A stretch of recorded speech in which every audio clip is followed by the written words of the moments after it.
गिरफ्तारी काटी बिजली इमरजेंसी के वो दिन जब प्रेस सेंसरशिप लागू किया। जून के महीने को भारत के राजनीतिक इतिहास में आपातकाल के लिए सदियों तक याद रखा जाएगा। आपातकाल की घोषणा के 2 दिन के भीतर ही राजनीतिक विरोधियों और आंदोलनकारियों की गतिविधियों पर तो पहरा बिठा ही दिया गया। साथ ही आजाद भारत में ऐसा पहली बार हुआ जब सरकार ने प्रेस पर प्रतिबंध लगाए। आलम यह था कि समाचार पत्रों में छपने वाली खबरों को सेंसर किया जाने लगा और अखबार छापने से पहले सरकार की अनुमति लेने की बंदिश लगा दी गई। आपातकाल के दौरान 3801 समाचार पत्रों के डिक्लेरेशन जब्त कर लिए गए। 327 पत्रकारों को मीसा में बंद कर दिया गया और 290 अखबारों के विज्ञापन बंद कर दिए गए।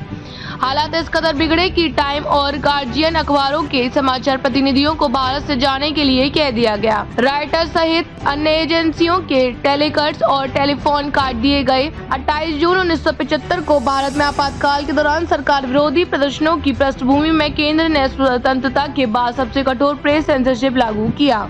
25 जून 1975 की वो तारीख जब आधी रात को देश में आपातकाल की घोषणा की गई। इतिहास में 25 जून का दिन भारत के लिहाज से एक महत्वपूर्ण घटना का गवाह रहा है। देश में 25 जून 1975 से 21 मार्च 1977 तक की 21 महीने की अवधि के लिए आपातकाल लागू किया गया था। तत्कालीन राष्ट्रपति फरुखुद्दीन अली अहमद ने तत्कालीन प्रधानमंत्री इंदिरा गांधी के नेतृत्व वाली सरकार की सिफारिश पर भारतीय संविधान के अनुच्छेद 352 के तहत देश में आपातकाल की घोषणा की थी। देश में आपातकाल लग चुका है, इसका ऐलान खुद प्रधानमंत्री इंदिरा गांधी ने रेडियो पर किया। सबसे अधिक मार प्रेस पर पड़ी। देश में वैसे इससे पहले भी 2 बार आपातकाल लगाना पड़ा था, लेकिन तब कारण कुछ और थे। 1962 में चीन के आक्रमण और फिर 1971 में पाकिस्तान के साथ युद्ध के चलते आपातकाल लगाना पड़ा था। इस बार जो आपातकाल लगा उसका राजनीतिक कारण था। पिछले के 2 आपातकाल में प्रेस की आज़ादी बरकरार रही और दोनों बार प्रेस की आज़ादी नहीं छीनी गई।